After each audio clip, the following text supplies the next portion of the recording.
me. Hi, everybody. Thanks for joining me. I'm here with David and for an interview on the .com Trips podcast.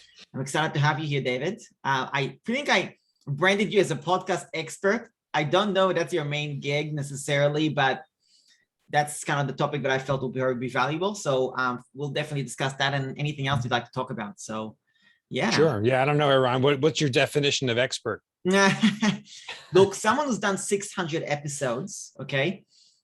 When I think about that number, I mean, guests, upload time, transcription, I mean, editing, you name it, all the stuff that goes around it. That's all I think of. I calculate that in my head and I think, you know, there's no way someone who spent that many hours doing a task does not know a lot of things about that particular topic. So to me, that's an expert, and you know, gradient scale as well. I try not to do the math, and actually 600 is just for one show. That's for Smashing the Plateau. I have a second show going solo that I started in 2019. We're only up to like 100 some odd in that show. There you go. Not so far from 1,000 if you combine the two of them, then. Yes. Yeah. Wow. It's headed in that direction. Yeah. Hopefully I'll hit 1,000. Yeah, totally. Well, we got a ton of questions from people. So I definitely want to tackle those a bit further down the track on the interview. But why don't you just tell us a little bit about who you are, what you do, just kind of get to know you to start with. Sure. So my name is David Shriner-Cahn. I have my career has several sort of buckets, I guess you could describe them. As I started my career as a chemical engineer, worked as an engineer for several years, 2 different jobs, left that field, went into the not-for-profit space. I'm based in New York and worked in in executive roles in nonprofit organizations for more than 2 decades.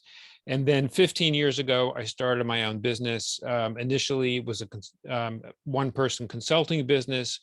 Like many entrepreneurs, things evolve. And right now, our latest thing is building a community, a paid membership community for the Smashing the Plateau audience.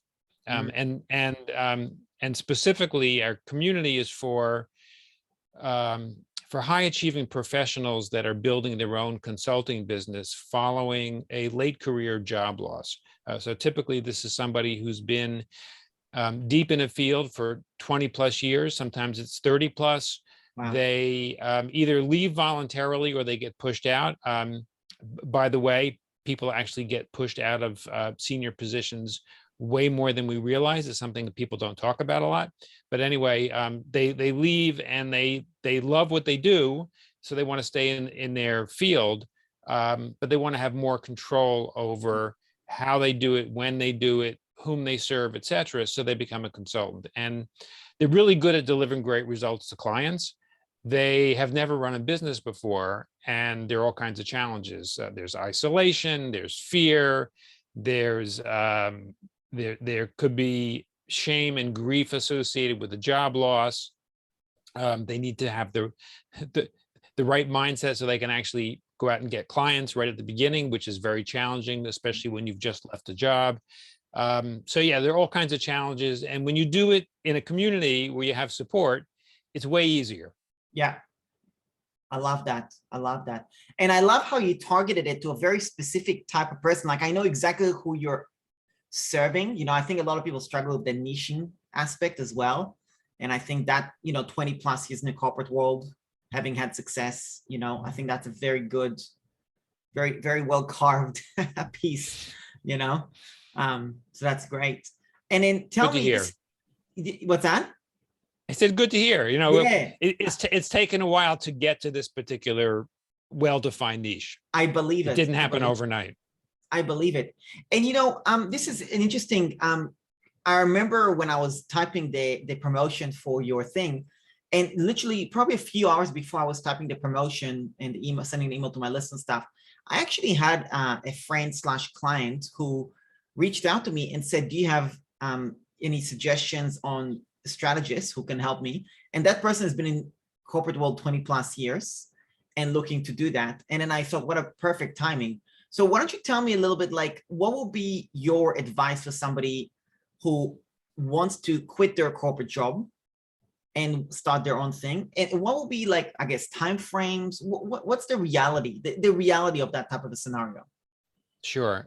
So if they're still employed, Yeah. then that actually, what can be really helpful is trying to do some of the self-reflective work that is the first step, because you really have to know what it is you love doing the most and what you're most competent at doing.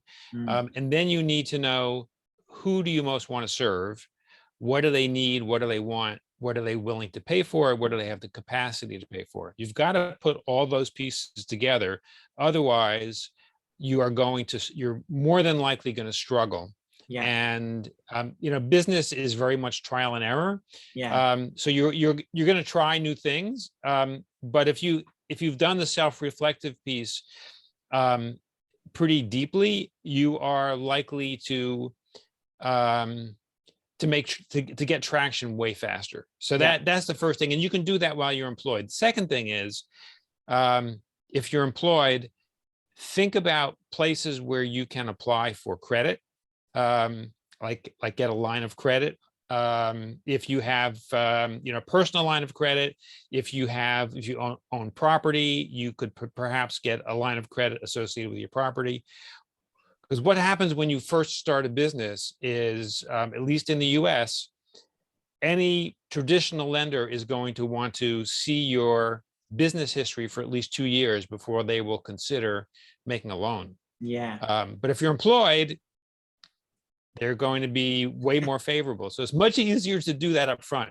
So one of the biggest, if you look at the statistics, the biggest cause of small business failure is lack of cash. And when you're going from a job to a job, your income, if your income is primarily or 100% from employment, your income will go from 100% to zero overnight when you leave a job. But the day you walk into a new job, it goes from zero back to 100%. It ramps up really quickly. When you start a business, it does not ramp up in one day.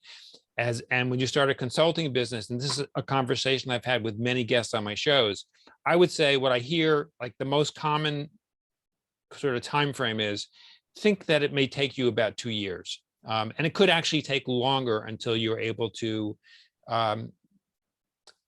get enough income that will equal what your salary is now. So think about ways that you can provide some financial cushion so that you're not strapped for cash. Because if you're strapped for cash, you're going to feel pressured to make decisions. It'll cause, like, running a business is hard enough, but if you have the financial stress on top of it, it's going to cause way too much anxiety. You don't need that. Yeah, totally. And it's interesting you mentioned that about the credit. I remember when I was quitting my job, I already knew my resignation is, I'm going to put my resignation, and I went and applied for like 5 credit cards. I was like, trying to get my ducks in a row with that, just because I knew there's no way I'm gonna get credit after this. So I did whatever I needed to do. So very smart. Yeah. Very smart. A lot of people don't. Yeah, that's actually partly how I was able to pay off my debts, just because I did balance transfers and reduced different interest levels and stuff. So I actually probably, like, I was paying 10 or whatever % on a personal loan at the time, and I balance transferred a lot of that to credit cards, and that's how I was actually, one of the ways I was paying off my debt is that way. So good to hear your advice on that. It's a good point. I want to tackle podcasts strictly, and I want to come back to this topic about the corporate as well toward the end. But I know most people listening to this are podcast interested people, so I figured let's kind of tackle that. Why did you start your podcasts? What is it about? How did that kind of happen? So there's sort of the big answer and the small answer. In business, we are often very enamored of people that we perceive have achieved breakthroughs. And the reality is, somebody else's breakthrough has happened after hundreds or thousands of tiny steps. Yeah. And in my case, like I said, I had started a consulting business 15 years ago. One of the things I realized early on is that consultants that it's important to be known, and the way people will know about you and your ideas, one of the ways is by generating content. So we had a blog, and we were posting actually 5 posts per week, which in those days was a lot of blog content. 4 out of those 5 posts were actually interviews of colleagues of mine. And we did a survey of our audience, and they came back and they said they wanted greater depth on the interviews. And so we decided to try audio interviews. And frankly, I had never hosted a podcast before. I'm not sure that I'd actually ever been on anybody's podcast before. I didn't know a whole lot about it. I had a team that was helping me with the content creation, and together we, we charted forth and tried this. And I was willing to give it a shot, but I can tell you, I was pretty anxious at the beginning because, as I said, I knew very little about it. What I discovered was people actually did listen, and all of a sudden I was making connections with people, not just in my neighborhood and not just people that I was networking with before in business circles, but all of a sudden I was networking with people from all over the world. We had listeners pretty quickly from all over the world. And so it sort of changed the nature of how I was connecting with people. And I really liked being able to connect with people in that way. I'm a curious person. I like asking questions. I like meeting new people. And once I got comfortable with sort of the how part of the podcast, I really liked doing it and wanted to continue it. And frankly, like with anything else, I've been doing this now for 7 years. There are times when I say, like, why am I doing these podcasts? What am I getting out of these podcasts? There was a point actually, like 3 years ago, because we started off doing 1 episode a week of Smashing the Plateau. And then I'm kind of, with my engineering background, I'm sort of focused on process and automation. And so we got the process down pretty quickly. And I realized we were getting a lot of requests and introductions for people who could be potential guests. And many of them were, in terms of visibility and influence, were like a whole different level than me. And I was like, I wanted to be able to connect with these people. So I wanted a way to be able to connect with more of them, since it certainly seemed possible. So we doubled our production to 2 episodes a week after a few months, and did that for several years. And then I think we were probably episode 400 something. And I was like, I can't really manage staying in touch in a meaningful way with like 400 plus people that have been on my show. Maybe I should cut back to just 1 episode a week. And I did that, but then within several months, I had the idea to start a second podcast. So now we're doing 1 episode per week per show. So we're still at 2 episodes a week. Right. But yeah, so the short answer is it was a pivot on something we were already doing. The big answer is it kind of suits who I am and how I like to connect with people. Yeah. And it works well when you're in the space where sharing ideas is important. Yeah. I love that.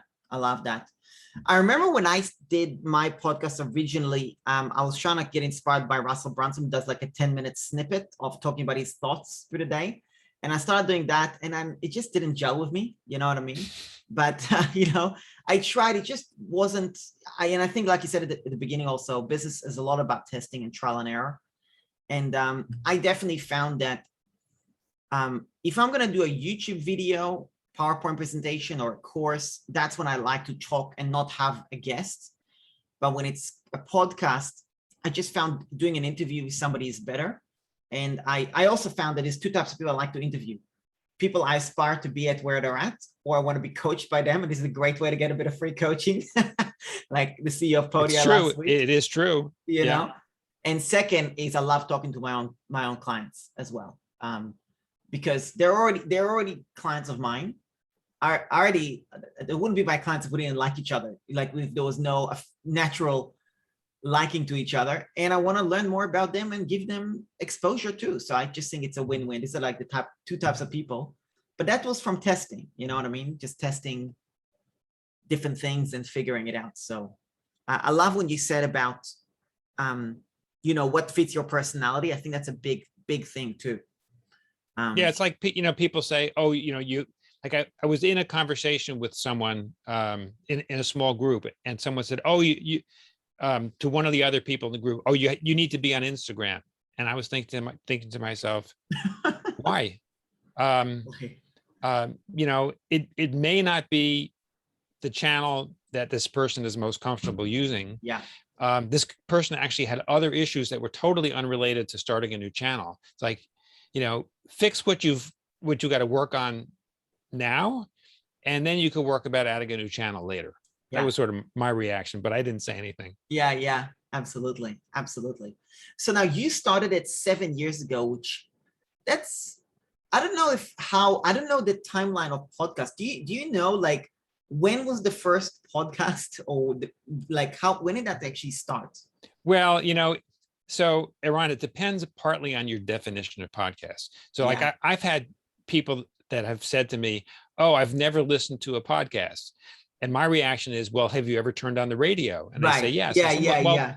Podcast is just audio on demand. It's just, rather than it being broadcast, you're deciding when you want to listen. So it's like, you know, there was a time when the only way to watch any kind of video was to turn on the television set and tune into a channel when something was being broadcast, right? Or if you wanted to watch a movie, you had to go to a cinema where somebody was playing a movie. You couldn't just, right? You couldn't stream, you couldn't play you know, when DVDs came out, that was the big thing, or before that, VHS tapes, right? And the same thing. So there was a time when people didn't have ways to even play music with devices on their own. You know, you had to go to a place where somebody was playing music live. So all these things, you know, have evolved, and so again, it depends on your definition of podcast. But in terms of like audio on demand, I've had people on my show who have said they've been podcasting since around 2004. When the iPhone came out in 2007, that was really a game changer, because that enabled people, and then iTunes came out with the precursor to Apple Podcasts, and so the mechanism for mass distribution of audio on demand was sort of kicked into high gear. But there were ways that you could actually download audio before that, and distribute audio before that. But from what I'm not sure that I ever tried to listen to any of those prior to 2007. But I know that guests that I've had on who have had podcasts for that many years have said in the beginning it could be done, but it was really clunky. And frankly, even when I started in 2014, compared to the tools that are available now, it was pretty clunky. Yeah. Interesting. And that's only 7 years. Yeah, totally. Interesting. I was just like, I thought as you were answering, I thought I actually should Google that. So it says podcasting was in fact developed in 2004 when Adam Curry, former MTV video jockey and software developer, Dave Weiner coded a program called iPodder, which enabled them to download internet radio podcasts onto their iPods. Okay. Yeah, I may have read that same article.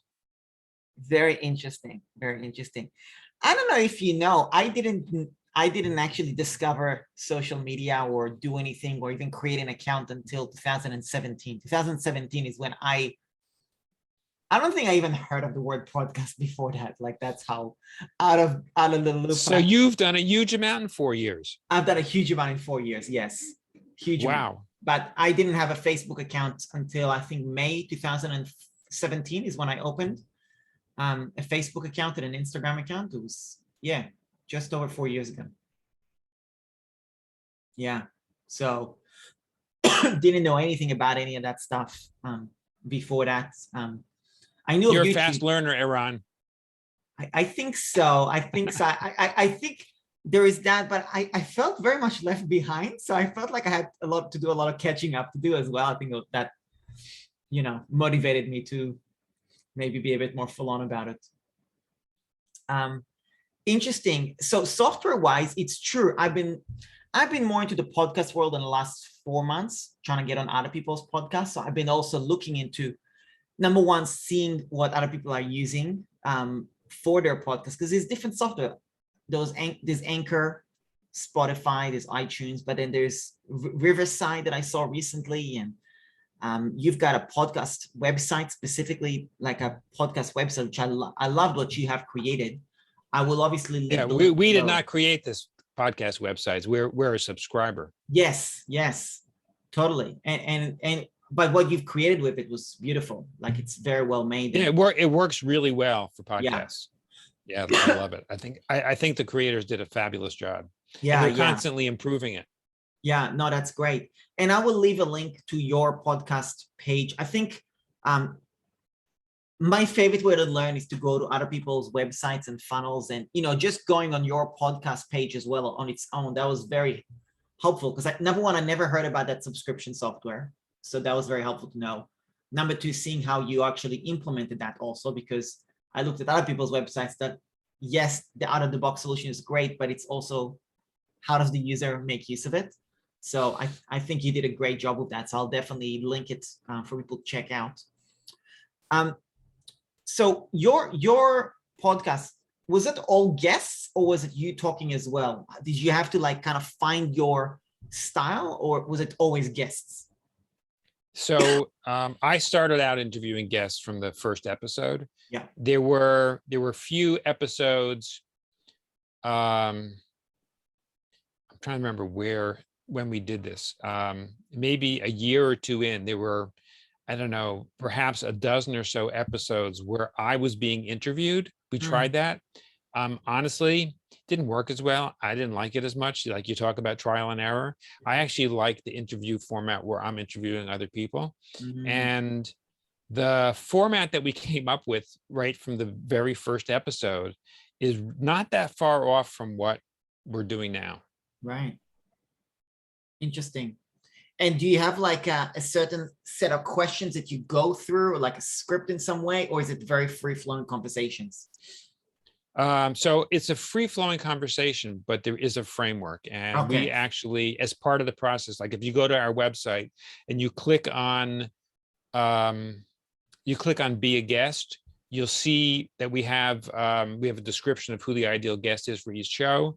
We have an application form, so you'll see the questions we ask. We also have pages that we have prepared specifically for guests that outline both the outline the flow, like what they can expect, and it also includes the technical requirements. Like we use Squadcast to record, and Squadcast is great because it records the audio locally. So for both the guest and the host, if there's a bandwidth issue, it doesn't come into play because it gets recorded locally and then uploaded to the cloud afterwards. But it does not work on Safari or iOS. So you can't be on an iPad or an iPhone to do it. You've got to be on a computer, and you need to use Chrome or Firefox. So we have all those things spelled out. You need to have a microphone. You need to have a separate headset. So all the technical requirements. And then we have the thematic questions that they can expect. And the reality is, I actually do my research before each episode. Yeah. So, we collect information. We have a set of questions we ask guests to answer when they book that will give me a lot of background on the guest. And I'll check out their website, their LinkedIn profile. Most of the time, I will have a pre-interview conversation with the guest where I'll also make some notes. Yeah. If the guest has written a recent book and they send me a copy, I will read through the book. So there's a lot of thought that actually goes into the preparation. So it's not just like, oh, we have these 5 questions we ask everybody, just give me your answers and we'll make a podcast out of it. No, this is like a thoughtful conversation. Think about if you were going to meet somebody in person that you hadn't met before, and that it was going to be an important conversation, you would do your homework ahead of time. You would find out something about the person, you would want to prepare some questions you wanted to ask. You might have some ideas of some outcomes that you hope for as part of the conversation. So to Yeah. me, that's what a good, interview-based podcast episode is all about. Yeah. And there are people who I think are really, really good at doing this, who I pay attention to. One of them is a show that's on NPR here in the US, Fresh Air, hosted by Terry Gross. Terry has been interviewing guests on popular culture for over 40 years. Right. And I know that she doesn't just walk in blind. She actually does a lot of homework before doing each interview, and she has a daily show. So I know she works very hard. She's one of my role models in this, and there are others that I follow that I think do a great job. And I wish we had the production budget that NPR does to add in lots of music and do a lot of content editing and things like that. We don't, but we do the best we can for this kind of show. Yeah, I love it. And I was sharing screen as you're talking because I think it's important to give context as well. And there's so many things you can learn from your website. When you just think about, number one, nice picture. Number two, you've got a really nice embed. There's a share link. There is also timestamps, which I think that's a differentiator of somebody that takes this podcast seriously. To set up timestamps, I think that's great. If you click on it, you see it jumps straight to the right point, right? So I think that's right. Really good. That's one of the features that podcast websites has developed. Beautiful, beautiful. Yeah, and if you look at the podcast player, that's a feature that they've come up with. Yeah, beautiful, beautiful. And you can post those on social media too. Right. So that's so really people good. can click on that and just start playing right from from Facebook or LinkedIn or Twitter or whatever. Wow, amazing. Yeah. Like if it's shared, basically. Mm-hmm. Yeah, right. Beautiful. So anyway, I think that's really important. Like for anybody who wants to learn about podcasts, like absolutely listen to this interview, but go look at his website and browse through and listen to a couple of interviews. And, because the framework, the answers to what's the framework is by listening, taking notes, learning from it. Like if you listen to episode 600, there's something that is working. In that. So anyway, it's great job. So anyway, I just wanted to share that as well. All right. Episode 600. Yeah. Episode 600, I interviewed Chris Weller, who was a college student intern that I had hired to help create the blog in 2012. This one. So he was part of my team. He went from the blog to the podcast. Wow. No, the one right before that. Yeah, that one. This one. First time I had him on he graduated from NYU with a bachelor's in journalism, got a full-time paid job as a journalist, and now he's a senior editor at Insider. He's done really well as a journalist. He's a very, very bright young man. Wow, that's great. So it was interesting to actually talk to him about how we got started. It was a fun episode. So if you're interested in learning about the framework and sort of how we did this, that's a good episode to listen to. This is a good one. Yeah, perfect. Yes, perfect. yeah. I'll check it out as well. And another thing I noticed, maybe I don't know if other people notice it, but every episode is roughly 25 minutes. Is that intentional? Oh yes. Now I haven't checked the stats recently, but earlier on, I paid attention to what I saw was written about podcasts and what is considered to be a good length. And there's some place I saw that the ideal length was something like 22 minutes or 24 minutes. And there was an interesting piece of data that was part of this article, which said that the average American, this is pre-COVID, of course, the average American commutes alone in a car 27 minutes in the morning and 27 minutes in the evening. Right. I thought, okay, that makes sense. That's why 22 minutes might be the right length. So I try very hard to keep it like somewhere around 25, 28 minutes, somewhere in there. Yeah. Interesting. Good observation, Eran. Yeah. I'm very like, I that's what that's the stuff that I look for, is like those little details that because that is such a huge, because I could spend 500 episodes at the wrong length. And that's a drastic mistake, actually. I don't know if there is a wrong length. I also know that when I listen to podcasts, like I see some shows will have episodes that vary greatly in length.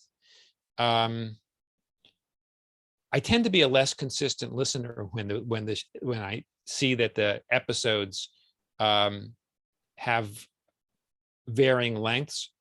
Also, for interview-based shows, when they're like an hour plus, I find that they're hard to listen to. Yeah. Repetitive. Yeah. Yeah, I get it. I get it. And if it's 10 minutes, you can't really get enough depth in the conversation with somebody. Yeah, I agree. I agree. Interesting. And I think it depends on the type of clients. Like your clients are corporate people. So obviously that commute, that's a factor. You know, if your audience is something different, you know, there is differences. You gotta, I think, just paying attention to those analytics also. Like if you've got a software that gives you the analytics, it's a good way to know what's going on and tweak things. I guess if you're doing 500 episodes on the same length without looking at your analytics, that's not a good move.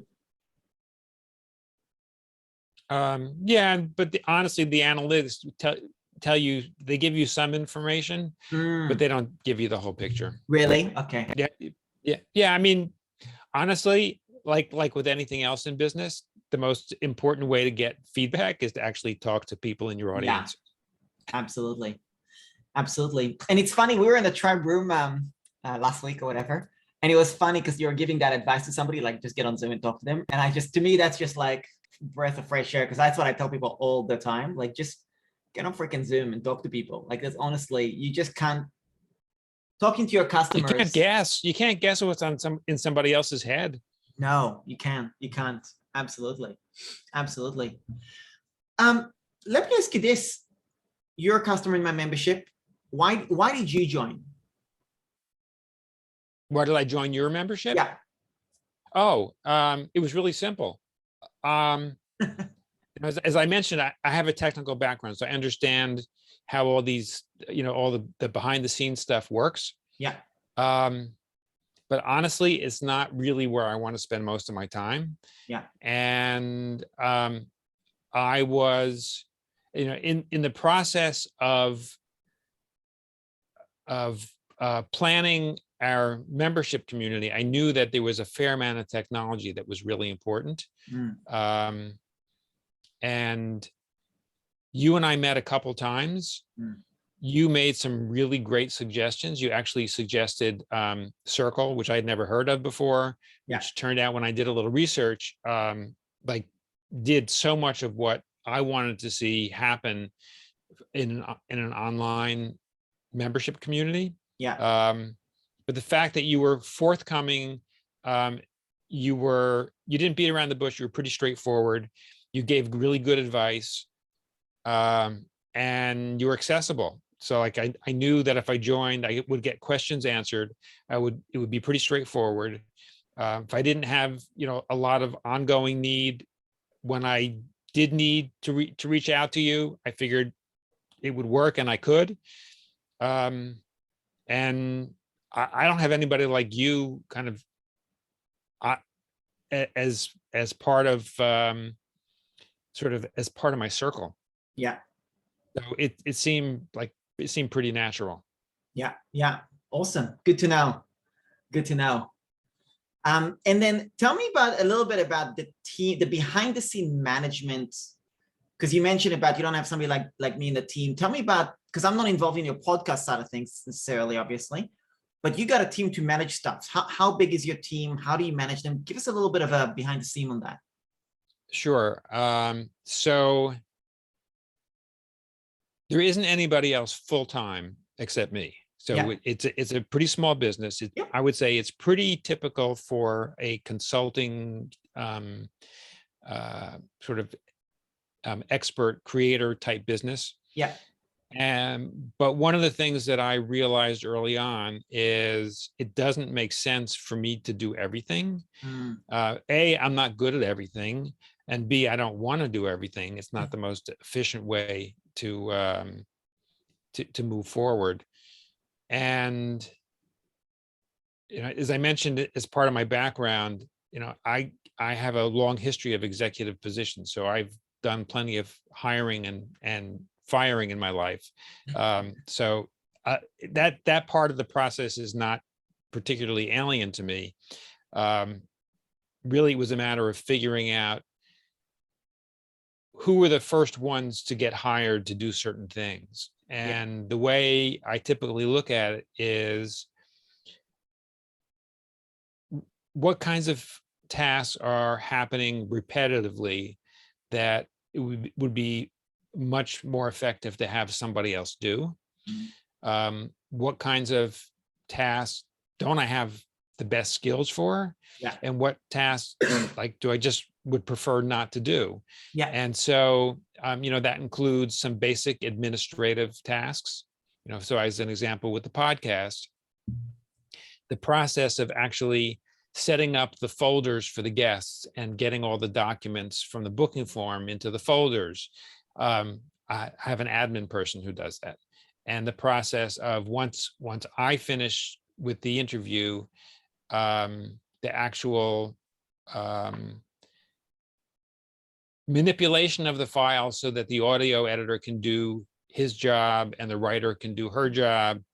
That also happens with the admin person and uploading to the website. I can do those things, but I don't have to, and I'd rather not. It's not, and I'm not the fastest at it, to be honest with you, because I don't really like doing it. So there's some basic administrative things. Things like before we had these online schedulers, having somebody else schedule appointments with people that wanted to speak to me actually made it much more efficient, because till we had the back and forth and figured out when we could have a meeting, it took way too long. And so I have a team where they in the old days the phone would ring.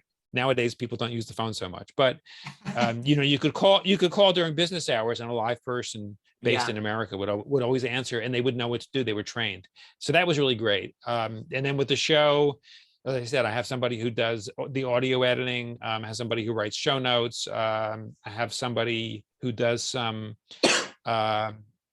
basic research and sort of research and analysis and some drafts of writing. I do actually now have somebody with very high level technical skills who's part of the team, who I didn't have when you and I first spoke, but have that person as well. Great. I'm trying to think who am I missing? I don't know. That sort of gives you a picture. And the other thing about the team members is they have, there's not a lot of turnover. I take my time trying to figure out where I think adding some support would be useful. And then I'm pretty careful about sourcing the right kind of person. And those relationships tend to last pretty long. Yeah, that's great. Are you hiring them in the US or Philippines or? Nobody currently from the Philippines, and they're not just US based. They're in various places around the world. Various places, yeah. Okay, that's good. And then so it's five VAs? Was it that I counted? 5 team members. That sounds about right. Yeah, cool. I love that model of that solopreneur model, to be honest. That's what you're doing. That's what I'm doing. I love that model. I think it's a really, I think the numbers are in our favor to run a successful business, because number one, you don't have crazy overheads. You've got flexibility. You can be in control. You're also not doing everything. I think it's a really good sweet spot. And I like serving people who are like that as well. I think that's, I think it's a good sweet spot for a lot of people. And definitely for nowadays you can do it. Like, 20 years ago, you couldn't run a business like this. It'd be That's really right. hard. Yeah. And I think, I don't know, it's probably a challenge to build a 7-figure business like that, but a 6-figure, very doable. What's your thoughts on that? I've interviewed plenty of people that have 7-figure Yeah. businesses where the team is very small. Yeah. Just like a 5 VA part-time. Yeah, with nobody full-time. Now, the other model that consultants will often have is there will be the business owner who essentially is the marketer and the rainmaker, Yeah. who develops the relationships, brings in the work, and then subcontracts the Yeah. actual operations out to other Yeah. consultants. And again, that you don't have any full-time employees, Yeah. but you do have a team. There is a lot of flexibility because the consultants that you're subcontracting to are only going to get work if there is work. So you don't have to constantly worry about being able to feed payroll. Yeah. Totally. Totally. Very interesting. Well, let's dive into some questions. I've got a bunch of questions. It's going to be a little bit of a rapid fire stuff like that. So let me All right, I'll do my best to keep up. Yeah, yeah. Question number 1, do you recommend starting with more than 1 episode per week? Oh, well, it depends a lot on how much time you have and why you're creating the podcast. In my experience, what I found was really helpful was starting with something with a frequency that I thought I could handle, and then developing the process and automating whatever I could. And once I had a handle on that, then I could decide how much more capacity I personally had to ramp up to more than 1 episode per week. Okay. The thing to keep in mind is people, your listeners, expect consistency. Humans are sort of like that. Like when we were getting our news in newspapers that were, coming out in print, you would expect to see the newspaper when you woke up in the morning, or if it was an afternoon paper, it would come out, a certain time of the day, every single day, or if it's a weekly, it comes out once a week. We're creatures of habit, and that seems to work best when you're creating content. I find is that producing it with some kind of frequency. So I would say decide what you think your frequency is you can handle, and maybe in the beginning, because it takes a lot of time to get these things set up. It always takes more time than you realize. So maybe start with a shorter frequency, like more spaced out than you think you can handle at the beginning, so you can get it to work and get it to work well. And then once you have the process down and you can automate some steps, then you could increase your frequency. Yeah, I love that. That's a good answer. And I think I know it's terrible to say, but we're terrible estimators a lot of the time.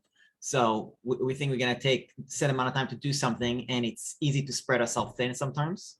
So I think you can always do more. Yeah, exactly. Yeah. Also, along the same on the same theme, keep in mind that there's the 80-20 rule. So 80% of your results come from 20% of your activity. Yeah. So it doesn't have to be perfect. If Yeah. it's 80%, it's good enough. Yeah. Just get it going. Totally.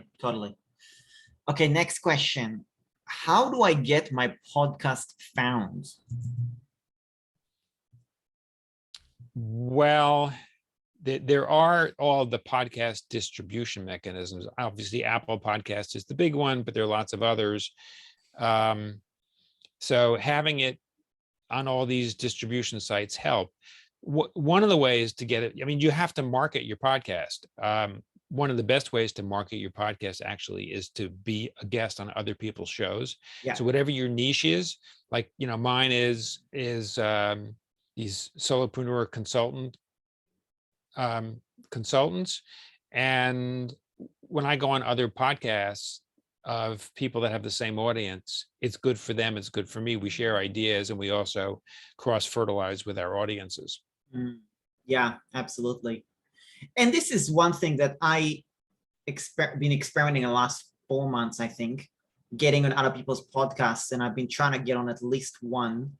I was on one yesterday. And I've got a list of podcasts I'm trying to get on and reaching out to and doing that whole outreach strategy and documenting my process for that as well. And I think that's a very important piece.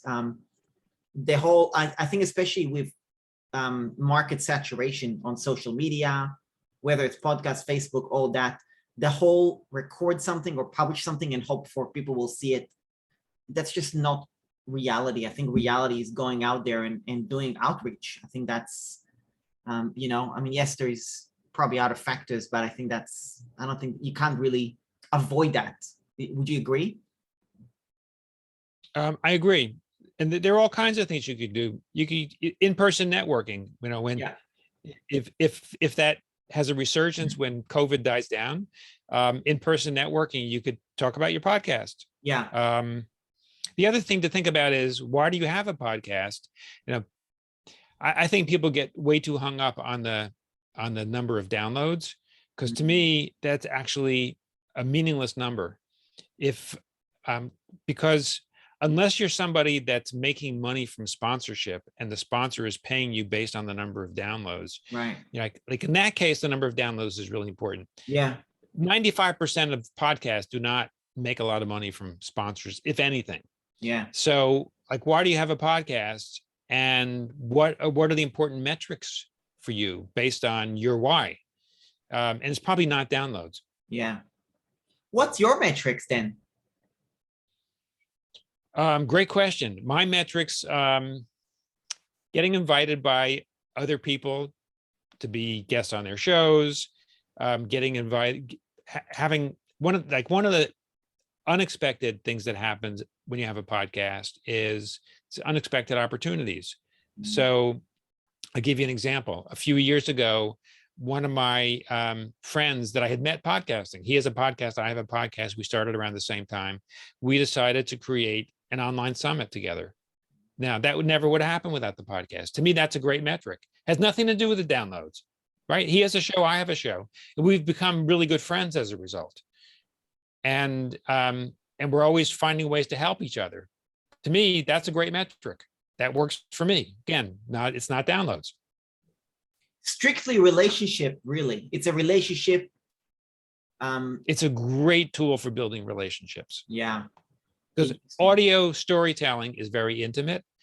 And if you are an active listener and you're curious, when you interview somebody, they will feel it. Yeah. Right. And then they will get comments from your audience. Right. Think about what that does to your relationship with them. Think about what it does to their ego. Yeah. So again, it's not about downloads. Yeah. And I'll be honest, I've done, as you've said before, I've done like 700 plus episodes. You know how many guests have asked me about downloads? Probably fewer than 10. Wow. Interesting. Yeah. And I've had people on that have huge followings. I had Gary Vaynerchuk on my show, John Lee Dumas, Gretchen Rubin, Rick Edelman. Yeah, I've had, so these are people with big followings, and you would think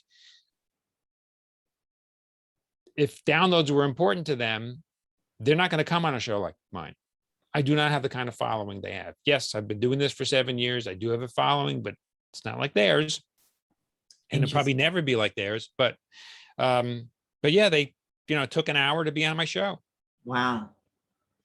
Interesting. It's so funny because like I'm a newbie to the world of podcasts. So I'm listening, and then all of a sudden, because if you follow me, I'm very numbers, like I want to know, like I'm very like I measure my stats every month, stuff like that. I'm very metrics, very like 80-20, let's figure out what's working and be very super conscious of it.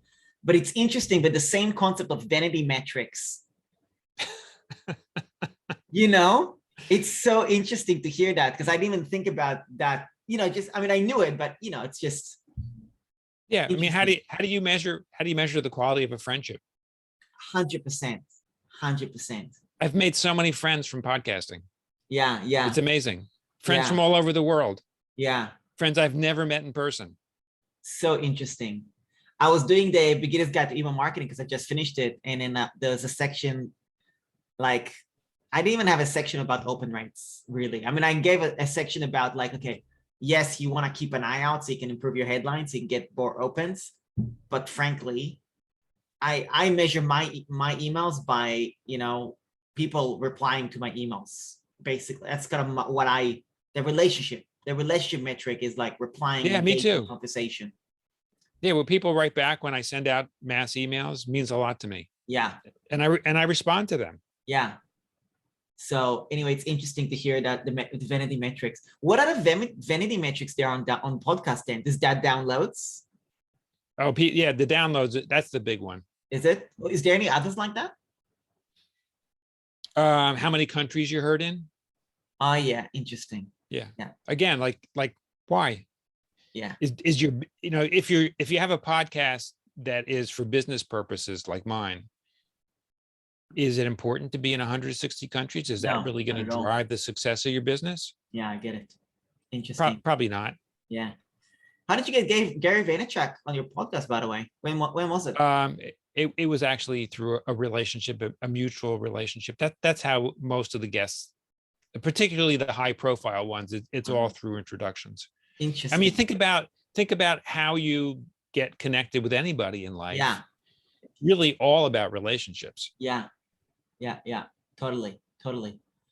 Okay, I'm going to throw in a question that I have actually now that we've these are great questions. I had a great question. I'm sorry, I'm going to keep you longer. I've got some really good questions.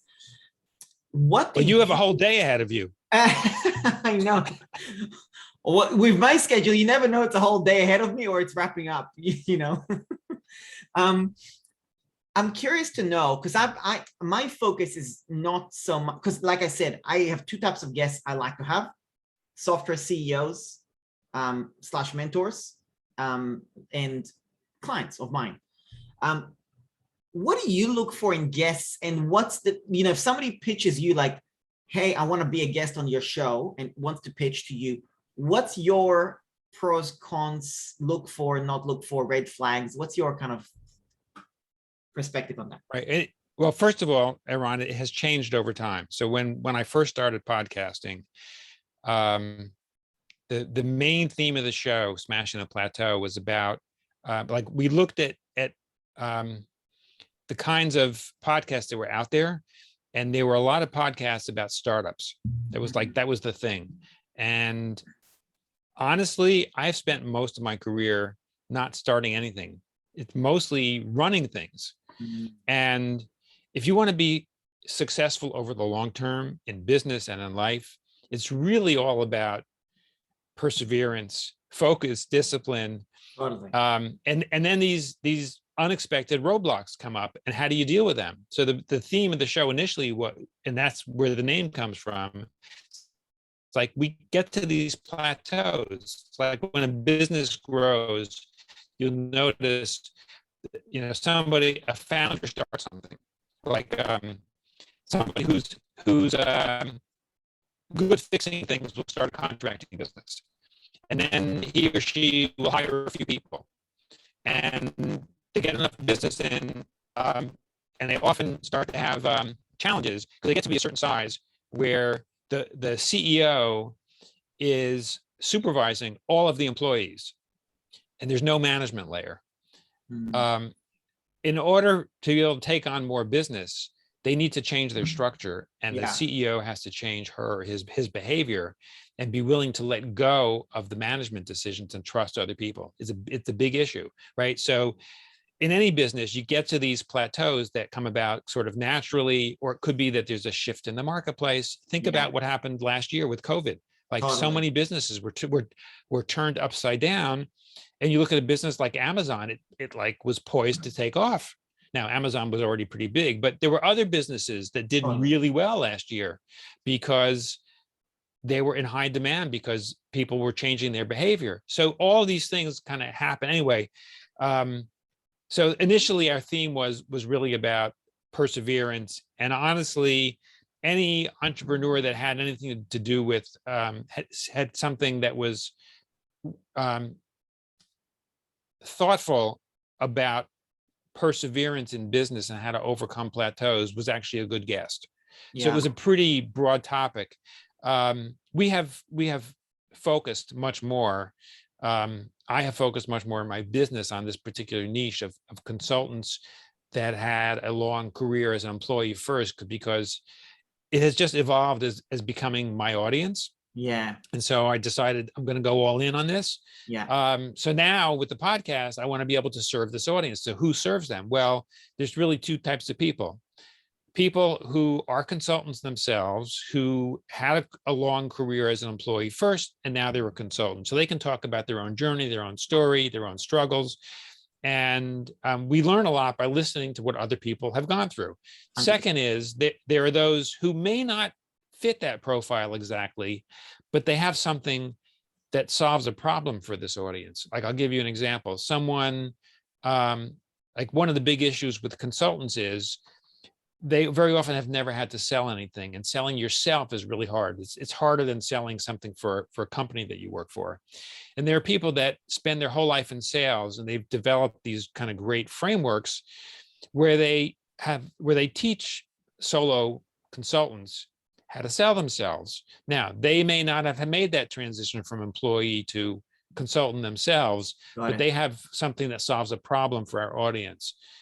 So they're a good example. Or someone, podcasting is an important tool for consultants. So we recently had one of the co-founders of Squadcast on to talk about how Squadcast can be helpful if you have a podcast.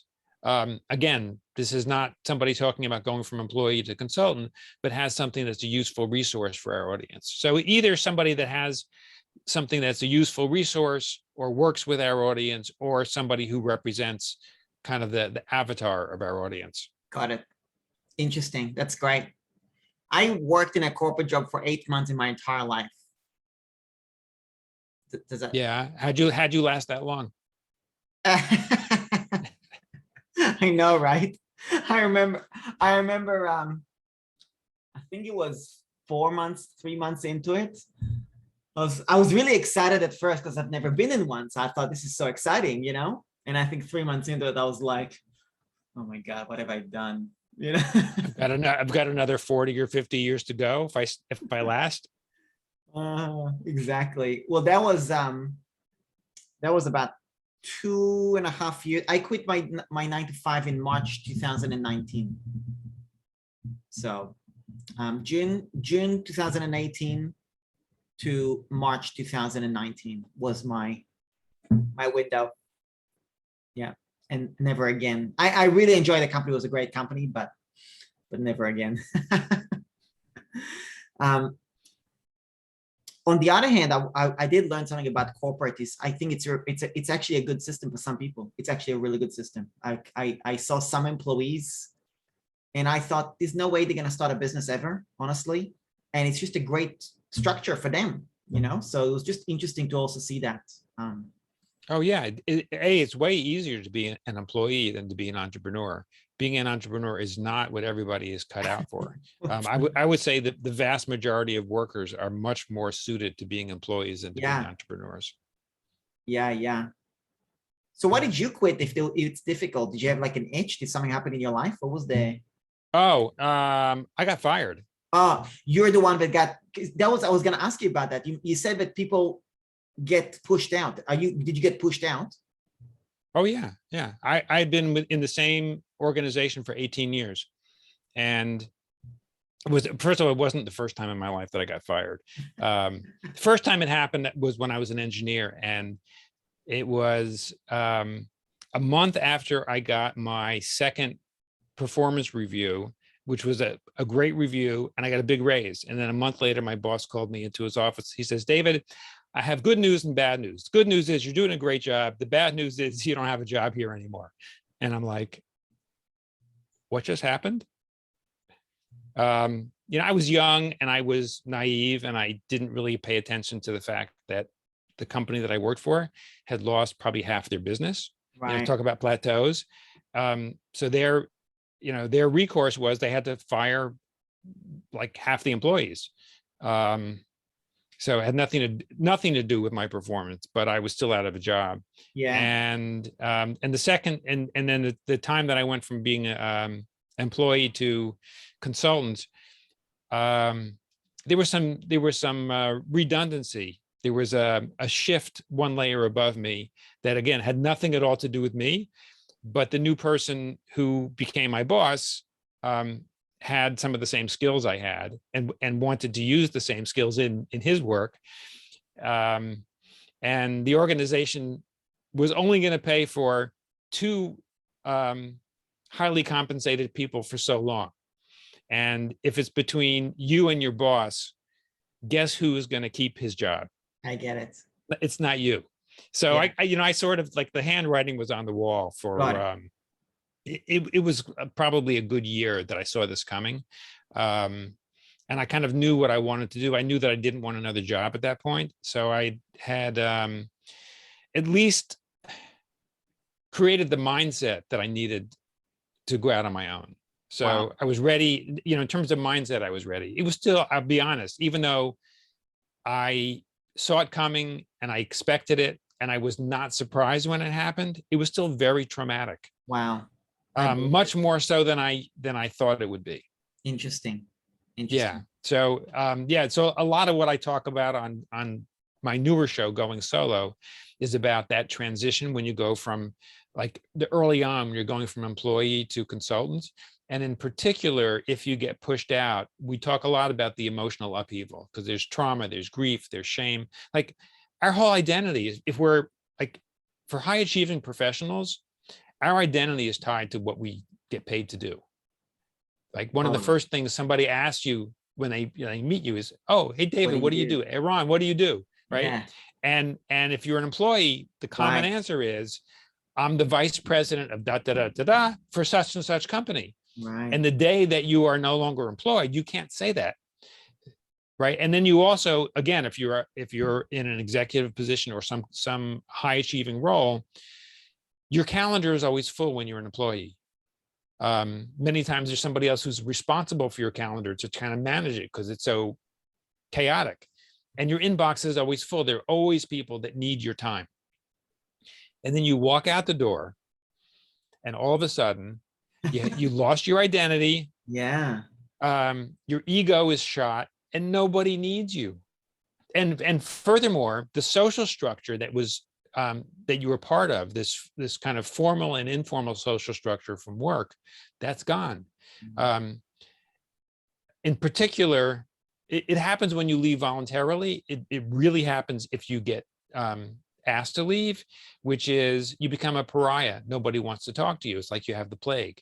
So even though you may have had, quote unquote, friends at work, all of a sudden you're going to find out really soon who your real friends are, because you may find that those people don't answer your calls, don't respond to your emails or your texts. They're not reaching out to you to see how you're doing. Their reaction is typically, "Oh, if this could happen to Eran, or this could happen to David, this can happen to me." And so they're worried about their own job and their own security.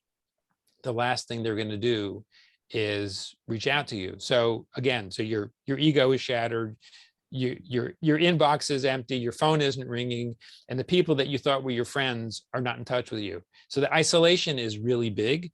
And then if you want to do what I did, which is to start a consulting business, the first thing you need to do is get clients. And how do you get clients? You got to stand up in front of people that you may not know all that well.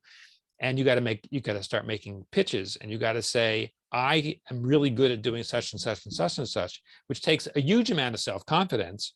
And especially if you haven't done it yet as a consultant, you have no track record. So you're basically selling air. And that is really hard to do.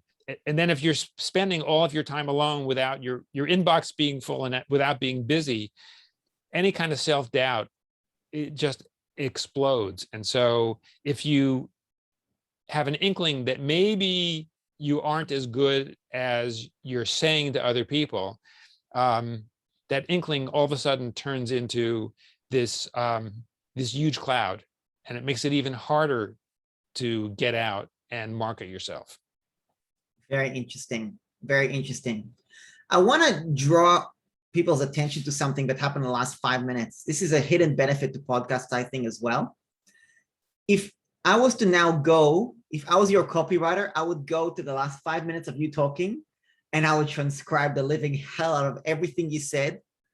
And that's sales copy, landing page copy, ebook material, blog posts, pain points. I mean, it's all there. Just that last 5 minutes of spiel, that last answer you gave, it's hitting so many points that are talking to your ideal customer. And I think that's a really, it's another incredible use case for podcasts as well, is to really pay attention to what you're saying, pay attention to what other people are saying, the conversations that are happening, because you'll find the secret to a lot of other things in there as well, I think. So yeah, that's a really good point, Eran. So, and thank you for bringing that up. yeah. I'm going to timestamp all of this stuff, but there's some really good points. And like I said, I haven't worked in a long time in a corporate job, but I'll tell you one little experience that's really interesting. I quit my job in February 2019. Probably a week, 2 weeks after I quit, and I had to have the month notice. While my month notice, they didn't mind me. I quit because I was like, I'm gonna just side hustle and go full time. But 2 weeks after I quit, and I was still on the 1 month notice thing, the company I was in, they just took venture capital about a year before that. That's when they hired me. So, and all that, and it was not going well. And they went through a major redundancy issue. And I was there for the meeting, and it was all the stuff you talked about the job security, you being let go, you did nothing wrong, but your thing is shut down. And I was watching the entire day, employees being taken to HR one by one. And it was like, people are sitting there and everybody's questioning which one is going to get shut down. I don't remember how big the company is, maybe about 100, 150 people. It wasn't a huge company, it was sizable. And probably a good third were fired, right? So were let go. And you saw the AEs, account executives, like there's about 8 or whatever account executives, there's 5 of us SDRs, and I didn't go through the stress that day because I had to quit the job 2 weeks before. So I'm on my 1 month. So I didn't go through the stress. So you're sitting there smiling. Sitting there. And everybody knew I put my notice as well. So they were a little bit jealous because there was no trauma involved for me. But I was observing the AEs. And I mean, they were on the phone trying to make sales, but they knew this probably could be my last sale. So I didn't even want to get on a call because they're like, well, I'm going to follow up anyway. Or am I going to follow up? I don't know.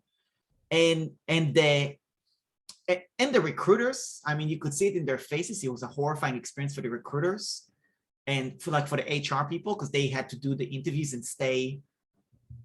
I mean, it wasn't pretty for anybody. It really wasn't. I mean, when the CEO made the announcement to everybody, I mean, he was in tears. He was crying. Like, it was just awful. It was really awful all around. It was a good company. It was a really good company.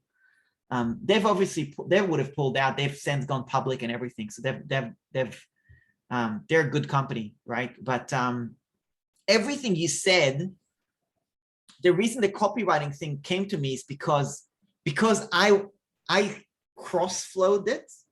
I was like, this is gold. This is just gold copy, because I was like, I'm seeing that and I'm matching the details. So for anybody listening, this is really important stuff to really pay attention to. Pay attention to what you're saying and what your customers are saying. It's so powerful. And to know your customers that deeply, it's gonna talk to them. So anyway, just sort of I'll bring it up. I thought this is a really good point. So we got some other questions, actually. Really? What equipment do you need to run a podcast while on the road? While on the road? I actually, here's a little, here's a tip. So one thing that I did, I haven't done this in a few years, and now with COVID, there aren't too many in-person things, but I would try to get press passes at conferences and go as press and interview people, and then release it on a podcast episode. And it, not everybody who's running a conference will go for that, but some of them did, and some of them really liked it. Yeah, so I just would use an iPhone. Yeah. Interesting. Yeah, which is fine. And then, you can go back and upload, clean up the audio and upload it later. It's good to be in a quiet spot when you speak Yeah. to people. Yeah. But if you're on the road, I mean, there's equipment you can buy. But honestly, like if you look at reporters, they're all just using their iPhones to record stuff. Yeah. iPhones are great. That Apple technology is unbelievable. Yeah. Yeah. What's your equipment right now when you're recording stuff for your podcast?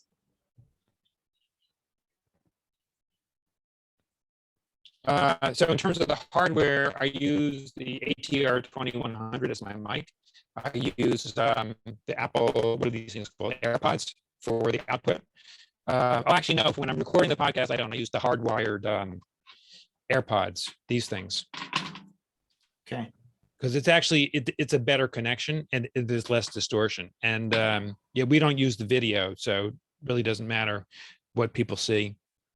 So that's the hardware. I have a MacBook Pro that I use. And what else? We use Squadcast to record the audio. And about podcast websites and Captivate, which is Captivate is the audio host, and podcast websites is the website and the RSS feed. I don't know what else is there in podcasting.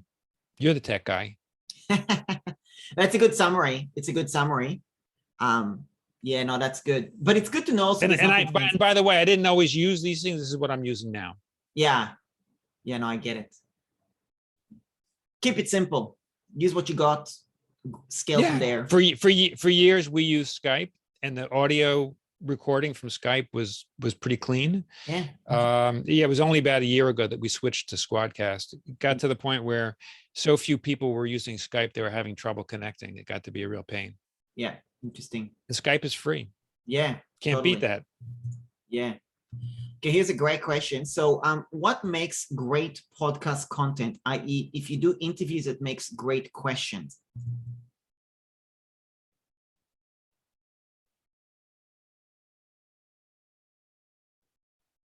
Depends on who you're interviewing, but if the guest feels comfortable, and I mean, the most important thing is to try to get guests to tell stories, because humans are wired to react to story. Right. So, I always coach my guests, please tell stories, enough with the theory. And especially for consultants, they have a hard time with it. So I don't always get stories, but if I can, I try to get guests to share something personal. Of themselves. I mean, if you think about what Eran is doing here, right? He's asking me all these examples about me, and so I've tried to share what I have done, and I think that makes it more captivating. Think about what you like to listen to, and what piques your interest. Totally. Yeah, storytelling. I think that's it's very true. I mean, I in my guide, the email marketing guide, I wrote stories. That's what you write on emails. But podcasts, it's another great point. It's another it's the same concept, really. The stories, I mean, that's what people would listen to. It's true. If I want to hear someone's story, I'll get on a podcast and listen to it. So yeah, very cool. Think about the podcasts that are really popular today.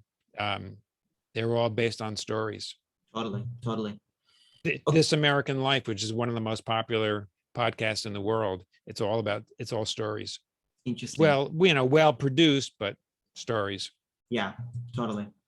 Okay, next question. What is the number one skill you would say to develop to ensure your podcast, number one, delivers value, number two, leads to sales?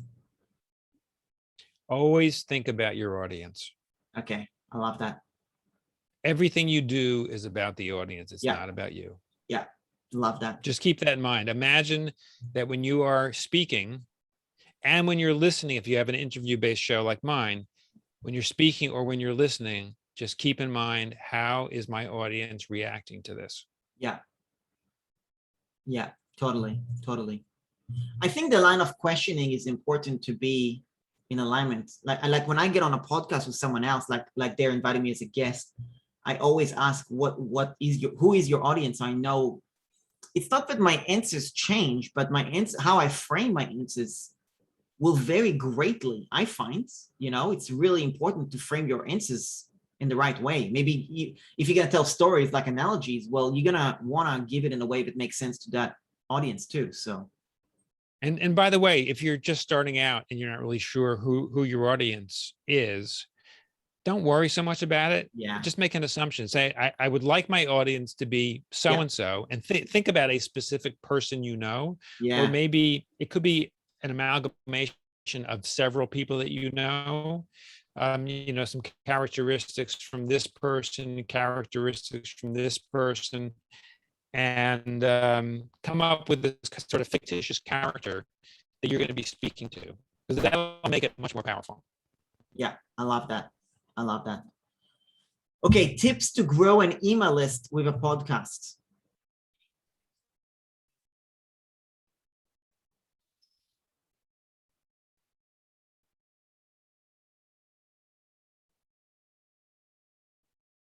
I'll make sure that they're in alignment, that they deal with the same kinds of issues, that the email list, again, is providing value for the same audience. You can use your email list to share what's coming out on your show so that they know about it. Ask your subscribers what they want and just keep delivering it to them. Yeah, yeah. Do you have like a pitch in your podcast, like download the freebie or something like that? At the end of the show or something like that? Do you have like a specific lead magnet funnel in some way? Oh, I'll be honest. We for a long time didn't. Like we really weren't using the podcast as kind of a marketing funnel. It was more of I would say kind of credibility, awareness, and primarily relationship builder. Yeah. Yeah. We created an ebook that we started advertising on the podcast just within the last year. Interesting. Yeah. Now we're advertising. And actually, I'm not even sure this is going to be like in the current episodes. I think it may be a few weeks out till these ads hit, but we'll be advertising the membership community. Got it. For at least for a while. Yeah. Yeah. Very cool. Very cool. Next question. Isn't the podcast world already too crowded to launch a new one and get found? What are your thoughts? Oh, it's like, in America, you'll notice that at major intersections, there's hardly ever just one fast food place. There are usually 3 or 4. Yeah. Like in New York, there's certain streets where there are concentrations of certain kinds of businesses. Like in Manhattan, 8th Street is full of shoe stores. It's like, well, doesn't seem like it's already too crowded. Or East 6th Street is like probably dozens of Indian restaurants. Chinatown is full of Chinese restaurants, and it goes on. So I think actually the fact that there are so many, indicates that there's value in them. The one thing, so I wouldn't say that it's too crowded at all. Again, it goes back to, why are you creating the podcast and what metrics are important to you? So the fact that it's crowded may not be an issue at all. The one thing I would say about podcasts is you're likely to do better if the theme and the focus of your show is very narrow. Yeah. So like I talked about how my show was a pretty broad topic 7 years ago. Yeah. I think the broad topics, you'll have a harder time kind of gaining a foothold with an audience. Yeah. It's kind of like the, basic like 101 of marketing, which is go narrow and go deep. Yeah. So, right. Think about a particular kind of person who's in your audience. Think about, again, if it's a business podcast like ours, then you want to think about, okay, what kinds of problems do they have? Why are they going to listen? How can the podcast help address their challenges? And if they can come away with one idea from each episode, that if they implement that idea, that's going to make a difference in their lives and their business, that's great. That, to me, that's, you're doing your job. So just think about it that way. Yeah, absolutely. Interesting. Very interesting. I think, the thread also of figure out why you're doing a podcast, like I can probably write a blog post strictly on all the reasons why I do this podcast, the thought process behind it, why I'm getting specific types of guests on. And I think, I might actually do that, but I think just like the software CEOs, number one, I'm a customer of those companies. I want to affiliate them anyway. I want to get a coupon code, so there's a reason to buy from me. Natural reason why. Number two, I love the whole software CEO. I know that's a business I want to do, software CEO. So just talking to these people, the biggest benefit for me is seeing how normal they are, right? Then I'm like, geez, they're nothing. Like they're not superhuman. I could do what they do, right? So I find that really helpful. Just talking to them like normal human beings. I found guess what? Really... We all put our pants on the same way. Yeah, I know, right? Exactly. I could come up with other analogies like that, but that is absolutely true. And I think that point, figuring out, and also the saturation, the other point you brought up about the saturation, the marketplace, whatever market you're in, it is never too saturated for you to build relationships. So if you're using a podcast to build relationships, it doesn't matter if there's brilliant freaking podcasts. It really doesn't matter. What matters is that you're getting one guest, having a great conversation, having that relationship, which will then lead to the next one, and then get another one. And if you're consistent, you do it for 7 years, and you got 600 episodes, you'll have, even if you have 20% of them as good friends, that's a good amount of network. That's a good amount of network to tap into in some way or another. So it's like, do you think there are too many websites in the world? Why would you create a website for your business? That's right. Do you think there are too many business cards? Why have a business card? That's right. That's exactly right. That's a great point. That's a great. Do you think there are too many books in the world? There's so many people that want to write a book. Man, absolutely. So true. So true. Billions. There's so many libraries in the world, yet somebody started Wikipedia. Movies, Go figure. TV series. Yeah, people are still creating movies. Why? There's so many great ones out. If I just watched movies every single day for the rest of my life, I'd never be able to see all the ones that I want to see.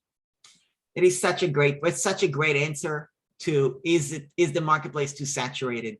It's just such a good answer. I love that. That's really good. Okay. What's the most important element of a successful podcast? Give me we probably covered that, but give me a rapid fire.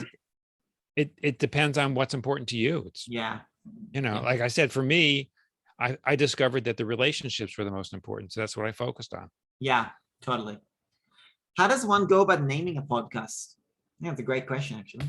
Oh God. I'm not the right person to ask. I have an episode coming out where I interviewed a naming expert, Brad Flowers. Okay. Yeah, he wrote a book on naming. And it's actually a really good book. Get his book. Yeah, let me reframe that question. Is there SEO value to naming the podcast correctly? I have no idea. No idea, huh? You probably know better than me. I you know what? I'll be honest, I don't pay attention to SEO. Again, it's not my metric. Yeah, I get it. Interesting. Yeah, can you measure, can you correlate SEO and relationships? Not really. No, not really. But it's interesting, like smashing, like your name, Smashing the Plateau, going solo. Going solo, it's a very specific the naming book. Look at that. Yeah. Interesting. Very cool. If you follow my show, you'll hear the interview. I forget how many weeks from now it's going to come out. Okay. Perfect. Yeah, obviously I'll tag the podcast below. If I use Anchor, is that the only tool I need to post everywhere? I have no idea. No I'm the idea. wrong You never really person to use ask. Anchor. Never Yeah, I used mean, it. I'll answer that one. Verushka, when I did my first podcast, I just used Anchor. That's the only thing I used at the very beginning. And even the style of me doing it, like I'm doing video, like you don't do video, I do video. Now, reason I do video, two reasons. Number one, I just like Zoom. I like that dynamic. You know what I mean? I prefer that. Number one. Number two, I am YouTube focused. So to me, that's a YouTube piece of content as well. That's another reason why video. So I think, but Anchor was enough when I first got started. So should I have different descriptions for each podcast location? What's a podcast location? I think that's related to the distribution. Is the distribution always the same in terms of the content? What do you mean is the distribution always the same? When you do a podcast, you get it distributed to the different podcast stores, basically, right? Spotify and iTunes and all that. Right. Does that happen automatically, or is there some manual process to that? Oh, depends on the distribution system. Got it. Right. So with Apple, which is the big one, there's an application process. You have to fill out a form and get approved by Apple. Got it. With I know podcast websites makes it easy to do this. They actually have the part of the menu is to actually like all of the main distribution systems are part of the menu in their website, and you just go on the different, like you click a button and it gives you instructions on how to get distributed to Google Play and how to do it through Spotify and Stitcher and all the other ones. Some of them are totally automatic. You don't have to do anything. Got it. And others, right. And others you actually have to, it's manual, you have to fill it out. Got it. Yeah. Every so often I'll go in and I'll look and see what's changed. And, if we have to fill something else out, we'll do it. And I just sort of keep track of that as kind of the show settings. Yeah. Love that. Okay. Pretty straightforward. How do I get a person from my podcast to my website or product? I think we pretty much covered that. Yeah. Give a call to action, obviously, and the relationship. Biggest thread in this conversation is relationships trumps everything else, really, I think, at the end of the day. Yeah, honestly, I don't know that a podcast is like if you're trying to create a direct relationship in terms of like a marketing funnel between your podcast and a sale. I don't know how direct it's going to be. I get it. I would say it tends to be a little less direct. Yeah. And it's more about quality than quantity. Yeah. In terms of how it's going to help your business. Yeah. Totally. The podcast I was on yesterday, she said something funny. She said, back in the day, there's the ABC, always be closing. Well, in business, the reality is it's really ABT, always be testing. Which I thought was quite funny. And there's ABR, always be building relationships. That's right. Exactly. Because it's really all about who you know. Yeah, exactly. And who knows you. What's that? And who knows you. Yes, exactly. Well, we went a bit over, slightly over. We definitely did not meet your 25-minute criteria for, but that's okay. But I guess people were paying attention. Yeah. The whole time. We had some great questions, really good questions. I just want to make sure I didn't miss anything as well. So let me just have a look. While I do that, feel free, if somebody wants to reach out to you, or who's the type of person who should reach out, if there's anything you want to share, how to contact you, feel free to plug it in now while I just look through any other questions that I might have received. Yeah, so smashingtheplateau.com is the repository for both shows, both Smashing the Plateau and Going Solo. That's smashingtheplateau.com. If you want to learn about our new membership community, you can go to smashingtheplateau.com smashingtheplateau.com/community. That's smashingtheplateau.com/community. Perfect. Perfect. Obviously, I'll get all the links and stuff from you as well, and then we'll do a little timestamps as well. I have a VA that goes through the video, listens to it, and does timestamp for me. That's great. Yeah. So because my interviews are typically long, obviously, so I think it's a really important piece. But yeah, no, we've covered some great stuff here, and I really appreciate your time. Yeah, I hope other people got value. I got value from it. I found it very insightful in some ways as well. So hopefully other people got value as well. And yeah, thanks a lot for sharing your time and your knowledge and expertise. Happy to help. I hope this has helped some of the viewers and listeners. And as I said earlier on, the main thing is if you're thinking about doing something new, don't dwell on it for too long. Business and life are very much trial and error. So just get out there and get started.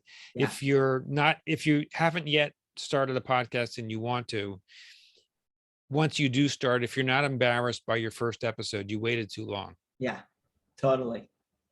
Absolutely. Couldn't agree with you more. Awesome. Well, thanks a lot for listening, everybody. Really appreciate you being here. Pay attention below for any links so you could go check out his podcast and stuff like that. And I'll see you in the next one. All righty. Bye-bye. Thanks, Eran. You're welcome. Bye.